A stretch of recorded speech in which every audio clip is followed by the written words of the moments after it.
ಮೂಡ ಹಗರಣ ಏನಿದೆ ನೇರವಾಗಿ ಸಿದ್ದರಾಮಯ್ಯನವರ ಮೇಲೆ ಬರ್ತಾ ಇದ್ದಂತಹ ಆರೋಪ ಈಗ ಅದಕ್ಕೆ ಒಂದು ಟ್ವಿಸ್ಟ್ ಅನ್ನ ಕೊಟ್ಟಿದ್ದಾರೆ ಕೇಂದ್ರ ಸಚಿವರಾಗಿರುವಂತ ಕುಮಾರಸ್ವಾಮಿ ಅವರು ಏನ್ ಕೊಟ್ಟಿದ್ದಾರೆ ಸಿಎಂ ಕುರ್ಚಿಯ ಮೇಲೆ ಕಣ್ಣಿಟ್ಟವರಿಂದಲೇ ಈ ಮೂಡ ಹಗರಣ ಈಗ ಬಯಲಾಗಿದೆ ಅಂತ ಹೇಳಿ ಯಾರನ್ನು ಟಾರ್ಗೆಟ್ ಮಾಡ್ತಾ ಇದ್ದಾರೆ ಡಿಸಿಎಂ ಡಿಕೆ ಶಿವಕುಮಾರ್ ವಿರುದ್ಧ ಕುಮಾರಸ್ವಾಮಿ ಅವರು ಪರೋಕ್ಷ ಬಾಂಬ್ ಅನ್ನ ಸಿಡಿಸಿದ್ದಾರೆ ಯಾಕೆ ಅವರೊಬ್ಬರೇ ಆಗಬೇಕು ಸಿಎಂ ಕುರ್ಚಿ ಮೇಲೆ ತುಂಬಾ ಜನ ಇಟ್ಕೊಂಡಿದ್ದಾರೆ ಕಾಂಗ್ರೆಸ್ನಲ್ಲಿರೋರು ಓನ್ಲಿ ಡಿಸಿಎಂ ಡಿಕೆ ಶಿವಕುಮಾರ್ ಅವ್ರು ಮಾತ್ರ ಆಗಬೇಕು ಫಸ್ಟ್ ಲೈನಲ್ಲಿ ಅವ್ರು ಇರ್ಬೋದು ಸೆಕೆಂಡ್ ಲೈನಲ್ಲಿ ತುಂಬಾ ಜನ ಇದ್ದಾರೆ ಸೊ ಸಿಡಿ ಫ್ಯಾಕ್ಟ್ರಿ ಬಂದಾಯ್ತು ಮೂಡಾ ಫ್ಯಾಕ್ಟ್ರಿ ಶುರು ಆಯ್ತು ಇಷ್ಟು ದಿನ ಹೊರಗೆ ಬಾರದ ಹಗರಣ ಈಗ ಬಂದಿದ್ಯಾಕೆ ಹಗರಣ ಆಚೆ ತರಲು ಕಾಂಗ್ರೆಸ್ನವರೇ ಒಳಗೆ ಕುಮ್ಮಕ್ ಕೊಡ್ತಾ ಇದ್ದಾರಾ ಈ ಬಗ್ಗೆ ನನಗೆ ಮಾಹಿತಿ ಇದೆ ಅಂತ ಕುಮಾರಸ್ವಾಮಿ ಅವರು ಹೇಳ್ತಾ ಇದ್ದಾರೆ ಮೈಸೂರಿನಲ್ಲಿ ಮಾತನಾಡಿದ್ದಾರೆ ಏನ್ ಮಾತನಾಡಿದ್ದಾರೆ ನೋಡೋಣ ಗೊತ್ತಿಲ್ಲ ಪತ್ರಿಕೆಲ್ಲ ನೋಡ್ತಾ ಇದ್ದೀನಿ ನನಗೆ ರಾಜ್ಯದ ರಾಜಕಾರಣದ ಆಸಕ್ತಿಗಿಂತ ಹೆಚ್ಚಾಗಿ ಈಗ ಏನು ನನಗೆ ಕೇಂದ್ರದಲ್ಲಿ ಪ್ರಧಾನಮಂತ್ರಿಗಳು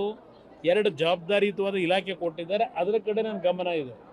ನಾನು ಕರ್ನಾಟಕ ರಾಜ್ಯದಲ್ಲಿ ಏನು ನಡೀತಿದೆ ಅಂತಕ್ಕಂಥದ್ದು ಇಲ್ಲಿ ಬಂದಂಥ ಸಂದರ್ಭದಲ್ಲಿ ಮೊನ್ನೆ ಏನು ಗ್ರಹಿಸಿದ್ದೇನೆ ಇಲ್ಲಿ ಆ ಮುಖ್ಯಮಂತ್ರಿಯ ಸ್ಥಾನಕ್ಕೆ ಪೈಪೋಟಿ ನೀವು ಪ್ರತಿನಿತ್ಯ ಬರೀತಾ ಇದ್ದೀರಿ ನಂದಲ್ಲ ಇದು ಆ ಪೈಪೋಟಿನಲ್ಲಿ ಪಾಪ ಮುಖ್ಯಮಂತ್ರಿಗಳ ಪಾರದರ್ಶಕತೆ ಅವರ ಆಡಳಿತ ಹೇಗಿದೆ ಅಂತಕ್ಕಂಥದ್ದನ್ನ ಅವರ ಪಕ್ಷದಲ್ಲೇ ಇರ್ತಕ್ಕಂಥವ್ರು ಮುಖ್ಯಮಂತ್ರಿ ಆಸೆ ಇಟ್ಟವರು ಇದೆಲ್ಲವನ್ನು ಎಕ್ಸ್ಪೋಸ್ ಮಾಡಿ ಅವ್ರನ್ನ ಇಳಿಸ್ಲಿಕ್ಕೆ ಏನೇನು ಮಾಡಬೇಕು ಅಂತ ಹೊರಟಿದ್ದಾರೆ ಅನ್ನೋದು ಚರ್ಚೆ ನಡೀತಾ ಇದೆ ರಾಜಕೀಯದ ವಲಯದಲ್ಲಿ ಅದನ್ನು ನಿಮ್ಮ ಮುಂದೆ ಹೇಳಿ ನಿಮ್ಗೆ ಇನ್ನೂ ಸಂಶಯ ನನಗಿಂತ ಹೆಚ್ಚಾಗಿ ನಿಮಗೆ ಗೊತ್ತಿದೆ ಈ ಮೂಡ ಹಗರಣದ ಬಗ್ಗೆ